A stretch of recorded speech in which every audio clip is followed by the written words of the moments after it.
Je vous le disais, nous allons maintenant parler gastronomie avec une chef mexicaine. Nous allons donc voyager, bien que cette chef soit lyonnaise. Je vous demande s'il vous plaît d'applaudir Carla Kirsch Lopez, chef mexicaine installée à Lyon. Son restaurant s'appelle Alebrire. Bonjour Carla, vous allez bien? Très bien, merci. Merci de venir nous rejoindre. Alors vous n'êtes pas venue seule, bonjour. Quel est votre prénom? Mariana. Mariana. Comme ça? Ouais, Hop. parfait. Et voilà. Ça, je suis bien. Ça, on vous voit. Je vois bien. J'ai une bonne vue sur le plan de travail. Vous êtes depuis 12 ans en France. 11 ans. 11 ans. Ouais, presque 12. Presque 12. Qu'est-ce qui vous a amené en France? La La cuisine? Exactement.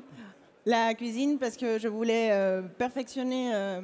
J'avais déjà fait une école au Mexique. J'avais fait un CAP cuisine générale, on va dire. La cuisine française, ça m'attirait beaucoup. Et il y avait un certain monsieur qui s'appelle Paul Bocuse, ça s'appelait, qui avait une école qui a l'air très intéressante. Donc, je suis partie. J'ai dit à mes parents, je veux partir. Et ils étaient ravis. Parce que mon père, il était avant étudiant à Lyon aussi, donc il connaissait déjà, donc ils m'ont toujours encouragé à venir découvrir Lyon. Et est-ce que vous faites partie du comité des Bocuse d'Or? Aujourd'hui, oui. Aujourd'hui, oui. Ouais. Demain, après-demain aussi. Ouais. Donc, Ça doit être une belle satisfaction pour vous c'est d'être venu en France avec cette image de énorme Bocuse. satisfaction, mais aussi une responsabilité énorme. Vous avez hâte que les compétitions commencent? Hâte. Vous avez un peu suivi les sélections? Un tout petit peu parce que, bien sûr, on suit toujours son équipe nationale. Je suis toujours aussi pour la France, mais quand il y a le Mexique, c'est un peu partagé. Votre cœur balance. Exactement. Ouais. Alors, bon, aujourd'hui, on est neutre. Oui, vous êtes obligé. Il faut être Oui. neutral. Aujourd'hui, on va parler. Alors, on prononce bien comme ça, c'est Alebrire. Exactement. Bon, je ne voulais pas écorcher le nom de votre restaurant. En arrivant en France, que faites-vous? Vous allez travailler? Vous poursuivez votre formation? Oui, j'ai fait ma formation. Après, j'ai fait le stage qui sont demandés pour valider tes stages, ton année, pardon. J'ai eu l'opportunité d'essayer un peu des différents types de restauration, donc des restaurants étoilés, des hôtels ou des entreprises des petites tailles. Pour ensuite, mon premier emploi, rester à Lyon, travailler dans un restaurant qui démarrait, un restaurant gastronomique, où je suis restée 2 ans, presque 3 ans.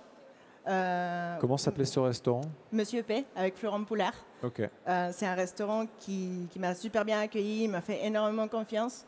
Et ça m'a aidé beaucoup aussi à nourrir cette idée de créer mon propre restaurant. Et à quel moment vous avez eu l'envie d'ouvrir votre propre établissement? Je pense que c'était à un moment où, comme beaucoup de personnes pendant le Covid, quand on avait beaucoup de temps libre, on avait déjà cette idée peut-être, mais quand tu as du temps à perdre, tu te dis pourquoi pas, on va réfléchir à qu'est-ce qu'on peut proposer comme concept. C'était aussi un moment où la cuisine mexicaine commençait à être un petit peu plus connue, au-delà de l'idée des Tex-Mex ou des cuisines rapides qu'il y avait en France. Malheureusement, c'était un peu méconnu encore, donc je me suis dit pourquoi pas, il y a peut-être une niche ou une place à prendre. Et voilà, nous voilà. Que mange-t-on chez vous? De la cuisine 100% mexicaine, ou une adaptation, une cuisine un peu, je dirais, fusion, si le terme vous convient? Non, c'est un peu spécial en fait. C'est mexicain, on a des saveurs comme au Mexique, comme vous allez voir tout à l'heure. C'est une cuisine qu'on essaye de faire avec le goût du Mexique, avec les recettes traditionnelles. Quand on peut faire au plus authentique, au plus proche de la recette originale, on le fait. Mais sinon, il faut savoir que si vous connaissez au Mexique, c'est presque l'été toute l'année. Donc on a des tomates, des fruits exotiques, des choses qu'en France, malheureusement, on n'en a pas. Et il y a beaucoup de produits aussi qui sont inconnus pour nous. Donc on ne mange pas des racines, on ne mange pas des cardons de blettes, des choses similaires.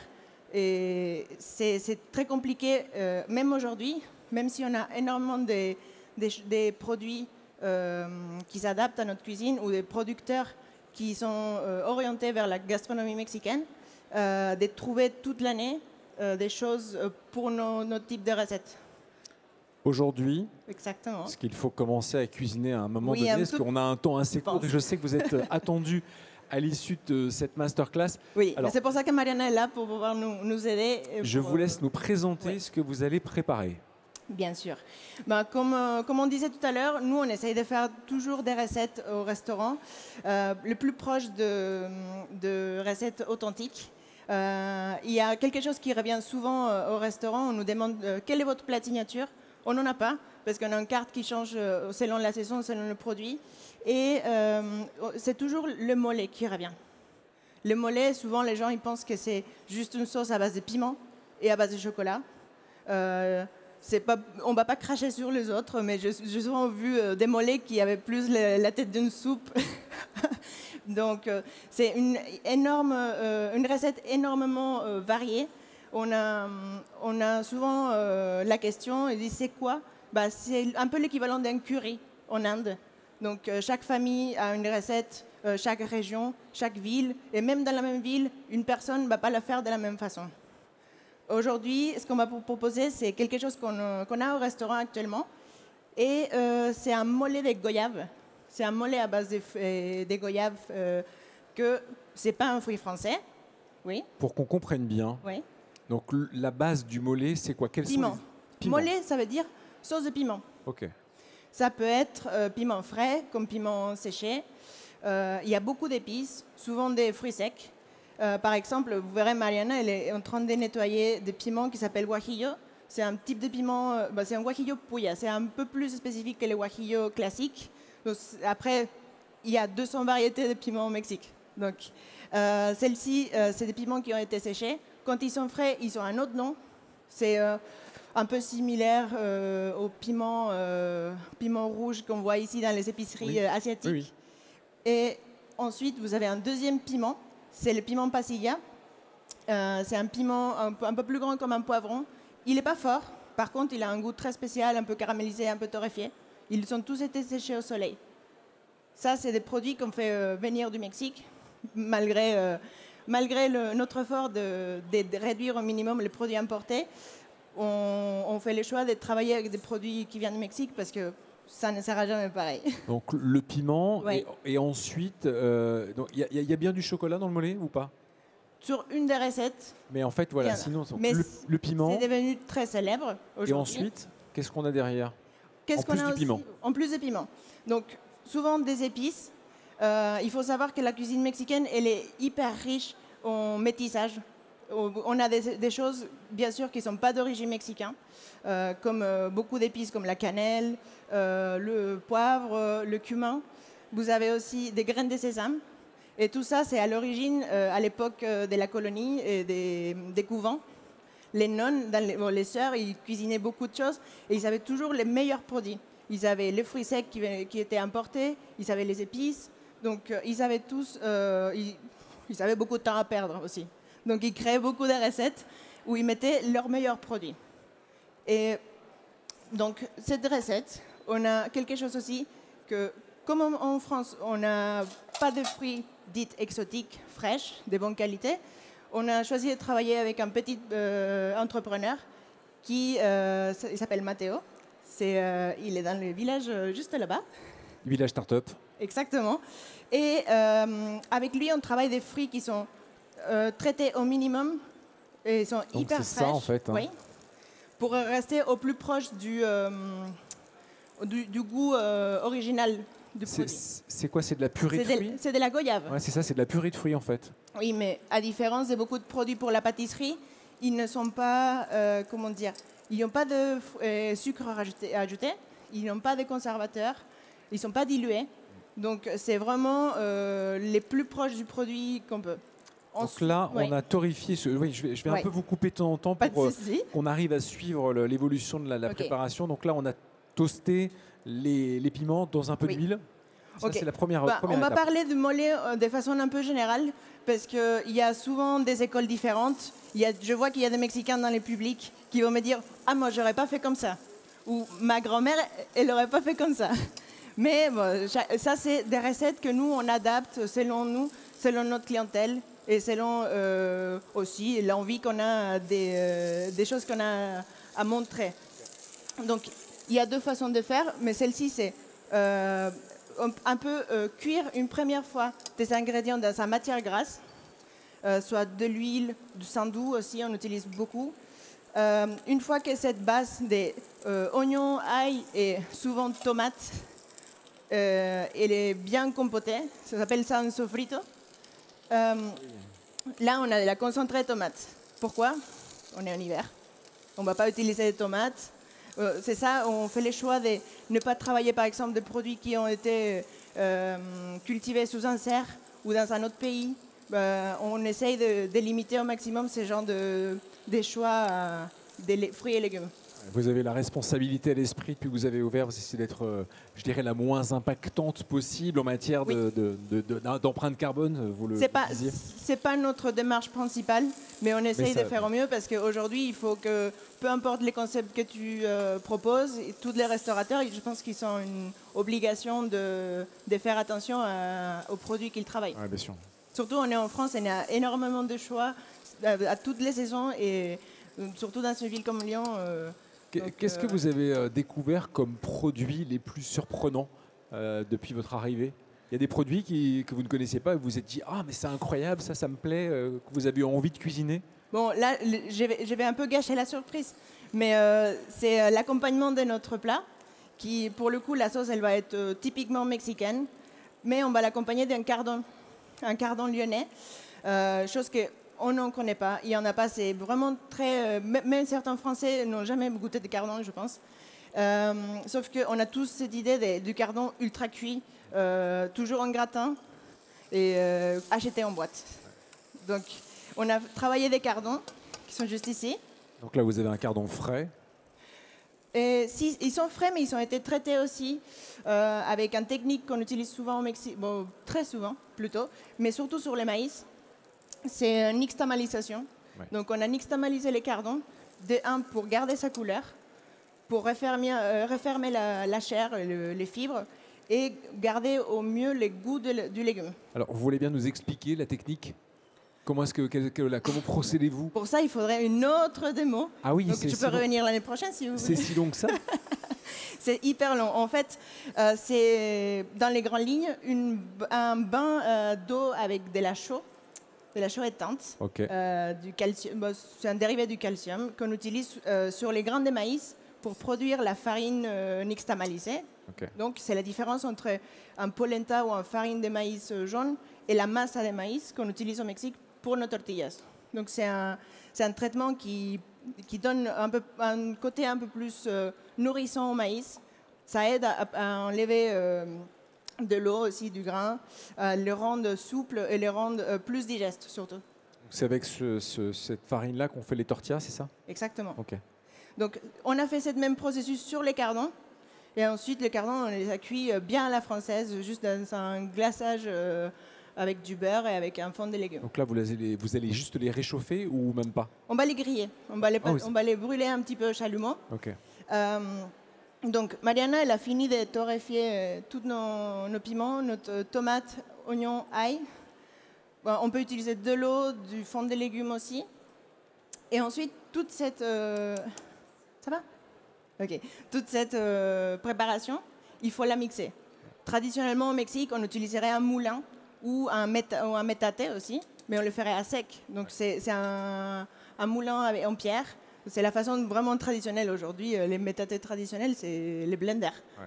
Donc, on va tout passer au blender. C'est un outil pratique. Ouais. Je pense qu'il faut bouger la casserole. J'ai l'impression qu'elle ne prend pas la chaleur là. Ah. Parce qu'en fait, vous voyez, quand ça clignote, j'imagine que c'est... Désolé, nous, on cuisine avec du feu. Eh oui. C'est meilleur. Ça donne meilleur goût. Donc, au niveau sécuritaire, sur un salon, l'induction, c'est... Je comprends. C'est plus pratique. Peut-être pouvez-vous la décaler sur le côté? Ah non, ça y est, regardez le bas, ça marche. Voilà, on a trouvé. Parfait. Donc, on était où? Okay, les cardons. Donc, vous allez brûler. Voilà. Ok. Pourquoi des cardons? Les cardons, en fait, c'est les cardons qui accompagnent la sauce, pas l'inverse. Ok. Donc, les mollets au Mexique, on adore. Et quand vous commandez quelque chose dans un restaurant, une portion de mollet, ils vont vous dire vous voulez avec beaucoup normal ou est-ce que vous voulez la sauce plus douce, plus pimentée? Donc, et souvent, c'est une assiette où il y a beaucoup de sauce. Ouais. Donc la viande, souvent de la volaille, c'est purement accessoire sur votre assiette parce qu'on mange juste la sauce avec des tortillas. Donc ici, c'est l'écardon qui va accompagner la sauce. Okay. C'est un mollet végétal.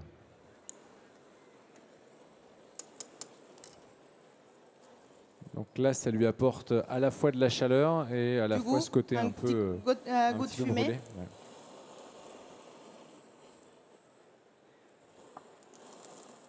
Vous avez réussi à vous composer quelques producteurs sur lesquels vous pouvez vous appuyer pour vous fournir? Oui, c'est ça, parce que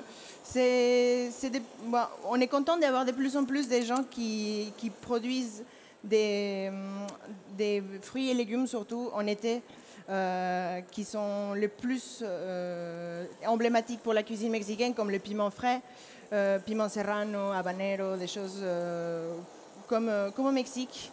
Mais vous avez réussi à trouver des producteurs qui ont accepté de produire des ingrédients locaux ici? Oui, ici et aussi un peu plus loin en France, surtout dans l'Allier. Des gens qui se sont trouvés une passion pour les piments et qui en cultivent des variétés mexicaines, brésiliennes, péruviennes. Okay. Et je pense que les piments aujourd'hui, c'est plus quelque chose d'exclusif à notre cuisine. On le retrouve dans tous les types de cuisine, que ce soit française ou asiatique, peu importe. Mais nous, on était vraiment surpris de voir les gens au restaurant. On avait au début très peur du niveau de piment qu'on allait mettre dans nos plats. Parce qu'il y a beaucoup de gens qui pensent que ça va être vraiment très fort. Ouais. Mais c'est pas forcément ça. Au Mexique, c'est plus les épices que le piment aussi qui ressort des fois dans le plat. Les Français ont parfois du mal à différencier l'épicé et le pimenté. Exactement, c'est pas le même mot. C'est pas le même mot. Parce qu'un pain d'épices, ça pique pas. Voilà, c'est ça. Mais tiens, c'est une bonne image. Ok, bon, là vous avez vu, on a rajouté la purée des goyaves. Les goyaves, ouais. Naturellement, on aurait dû utiliser la goyave pure, fraîche, et la faire revenir aussi dans la même préparation. Et la prochaine étape, c'est mixer toute cette sauce. Et on va passer au blender. On a déjà une version terminée. Pourquoi? Parce qu'un mollet, il faut savoir que ça se prépare en grande quantité. C'est souvent pour des occasions où on est une cinquantaine à manger, pour des mariages, pour des fêtes d'anniversaire. Et c'est quelque chose qui prend beaucoup de temps. Ouais. Et surtout, c'est très long à cuisiner. Là, ça va vite parce que c'est en toute petite quantité. Ouais. Et surtout, comme tout plat en sauce, il faut que ça mijote. Et vous verrez la couleur qu'il y a sur le produit qu'on va mixer, ça ne sera pas du tout comme la couleur du produit fini. Est-ce qu'on peut jeter un œil Je regarde. Ouais, j'aimerais bien juste... Hop. Voilà, ça c'est le produit fini. On va le mettre à chauffer. Ça a une belle couleur. Ça sent bon. Et bien sûr, plus on réchauffe notre sauce, mieux c'est.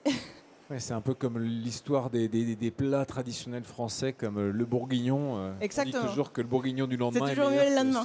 Voilà, c'est ça. Alors, une chose, j'en profite pendant que la recette se termine. Une particularité dans votre, je dirais, engagement et dans votre restaurant mexicain, chez vous, il n'y a pas de guacamole. Non. Guacamole, c'est ça comme ça? Non, pas de guacamole.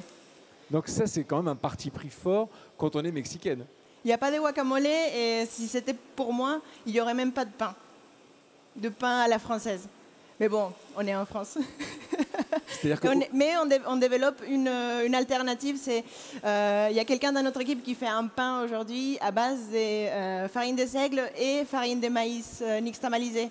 Donc vous retrouvez aussi un petit peu le goût de la tortilla, mais dans un pain classique comme dans n'importe quel autre restaurant. Malgré que vous soyez un restaurant mexicain en France, vous ne pouvez pas vous passer de pain, vous êtes obligé d'en servir. Les gens vous en réclament?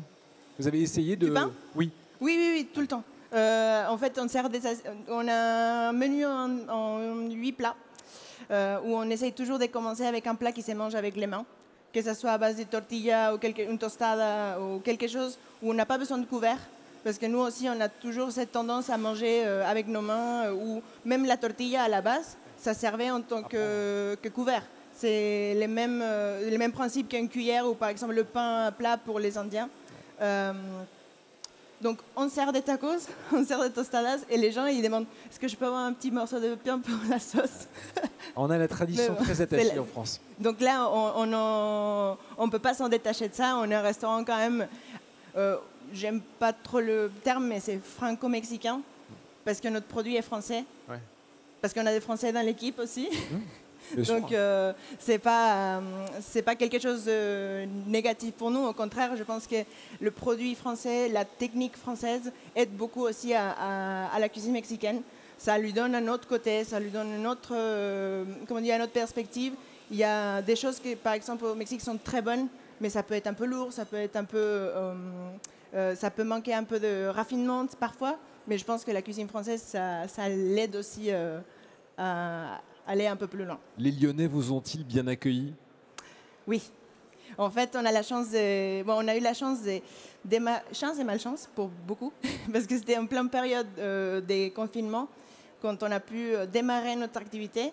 Donc les gens, ils avaient marre d'être chez eux, d'être enfermés à la maison, et manger un plat qui n'avait pas les goûts de ce qu'ils avaient déjà l'habitude de cuisiner chez eux, ça leur permet un petit peu voyager les temps d'un repas. Et c'est ce qu'on essaye de faire aussi au restaurant au quotidien. Vous arrivez je dirais, à réinterpréter des traditions, des modes de consommation. Donc, dans votre restaurant, vous parliez ce fait de commencer le repas avec un bout de tortilla, donc de manger avec les mains. Hein, oui. C'est une manière d'initier quelque chose. Je pense déjà que le fait que la clientèle française accepte de venir dans un restaurant qui s'est fait appeler restaurant gastronomique mexicain, c'est déjà énorme parce que je pense qu'il y a 6-7 ans, ça aurait été impossible. C'était toujours dans cet esprit de la cuisine mexicaine, c'est street food, c'est uniquement de la cuisine rapide.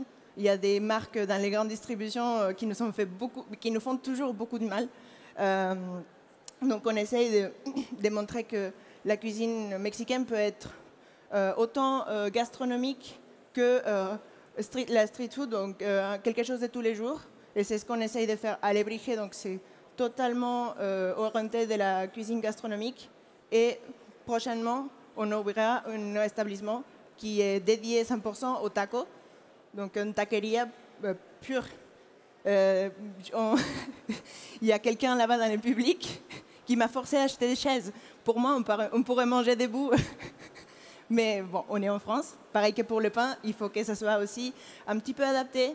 Mais on aime bien pouvoir montrer que la cuisine mexicaine, c'est autant un repas à table qu'on met les prix aussi pour une occasion spéciale, comme pour un menu sur le pouce, comme pour la plupart des Mexicains tous les jours. On appelle ça le French paradox, c'est-à-dire que le français est quand même celui qui mange un sandwich assis, et c'est aussi celui qui parle de street food, mais qui n'en est plus du tout. C'est-à-dire que nous, on consomme de la street food, mais assis dans un restaurant. Ouais. Voilà, donc c'est tout le paradoxe français. Voilà, on sait s'adapter comme on l'entend à notre culture. Mais bon, donc c'est vrai que vous avez toujours des questions, j'imagine, des surprises, des gens qui viennent vous demander « Ah, mais ça, c'est comme ci ou comme ça ?» Oui, il y a énormément par exemple, des réticences parfois au piment, alors que c'est logique que tu vas aller manger mexicain, tu vas manger du piment. La coriandre aussi, je sais que c'est aussi un produit un peu mal aimé en France. Un peu moins maintenant, mais parfois, si j'enlève ça, si par exemple, si je vous propose pas, ou si je fais quelque chose sans piment, ben, c'est pas forcément que ça va arracher, ça va pas être fort. Vous pouvez tout à fait goûter des choses mexicaines sans finir vraiment la bouche en feu. Vous voulez passer au dressage? Oui, bon, c'est très simple, comme je vous avais dit. On va faire la sauce. Gracias, Mariana. Nice. Je vois qu'il nous manque une chose. On n'a pas de cuillère pour que les gens... Non, mais ce que je veux dire, vous savez, des cuillères pour tout le monde, des cuillères en bois ou... Ah. C'est très simple. On a souvent dans nos menus les mollets qui vient accompagner les légumes. Oui. Pourquoi? Parce que parfois, il suffit de pas grand-chose. On va dire les légumes bien travaillés, un bon légume d'un bon producteur, cuisiné comme il faut, c'est déjà un respect de produit et mise en avant d'un travail énorme. Parce qu'on ne se rend pas compte, mais c'est pas parce que c'est de légumes ou de la viande qu'il y a plus ou moins de travail. Et il faut autant valoriser le produit animal comme le produit végétal. Aujourd'hui, quelle est la part de végétal et d'animal dans votre cuisine? C'est un 50-50 ou alors vous avez, comme beaucoup de chefs aujourd'hui, végétalisé Pas forcément. C'est vrai qu'il y a énormément de demandes pour pour les menus végétariens ou adaptés sans produit animal. oui. On ne peut pas faire vegan, ça c'est sûr, c'est très compliqué. Mais les végétariens, je peux comprendre et c'est peut-être le 30% de notre carte, ou 40% parfois. C'est sûr, il y aura toujours une entrée et un plat 100% végétarien sur le menu des 8 services. Et après, c'est facile. On a des demandes de végétariens. Il y a tellement de bonnes choses en France, en légumes, à toutes les saisons, qu'on n'a pas de problème pour s'adapter. Alors là, le plat est dressé. On va juste faire quelques petites assiettes. Ouais, et puis, comme ça, vous allez pouvoir, pour ceux qui sont curieux, et même, je pense qu'on va pouvoir juste goûter le mollet pour que chacun puisse... Ça, c'est la sauce qui a déjà mijotée pendant 4-5 heures. Celle-là, on pourrait peut-être la faire goûter. Ça pourrait être sympa. Oui. On n'a qu'à juste en mettre un petit peu dans une assiette. Oui, bien sûr. Et puis, comme ça, les plus curieux et curieuses d'entre vous peuvent venir goûter. Est-ce que quelqu'un a des questions sur le plat qui a été préparé, sur la cuisine mexicaine, sur le restaurant de Carla? Si vous avez une question, vous levez la main. On ne mord pas, hein. Oui, c'est ça, non. Alors, ils sont timides. Si on n'a pas de micro, c'est moi qui vais me déplacer. Hop, j'y vais. Je vous écoute. Moi, je voulais savoir si elle visait l'étoile ou pas du tout. Alors, avez-vous l'envie d'être étoilée, Carla?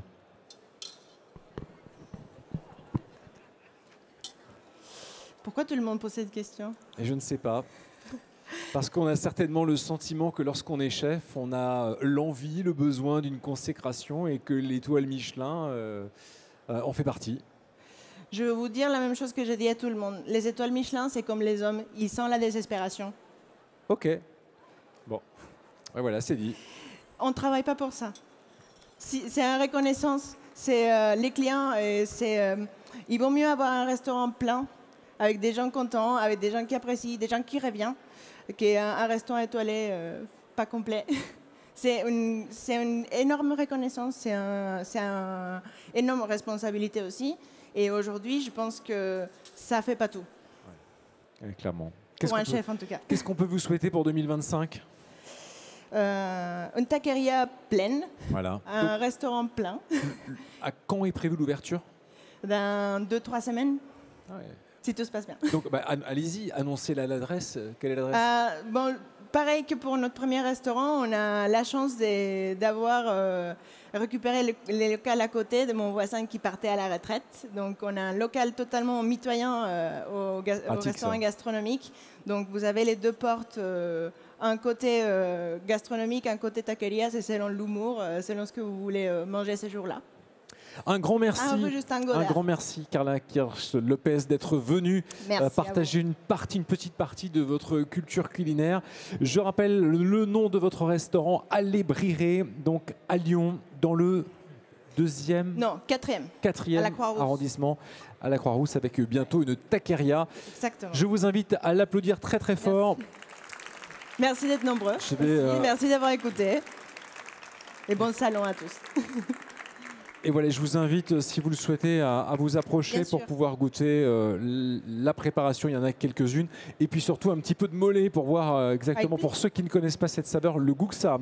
On marque une pause, on se retrouve à 14 h pour la suite de cette journée. À tout à l'heure. Merci beaucoup.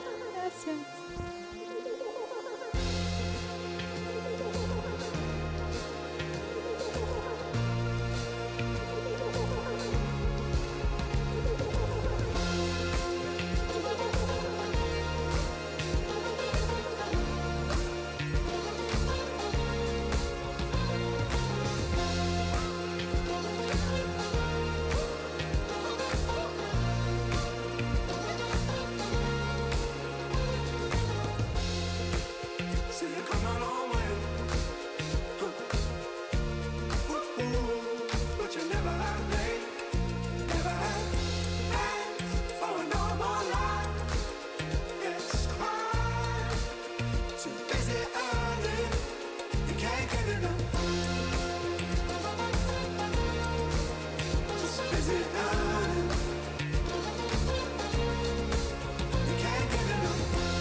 can't get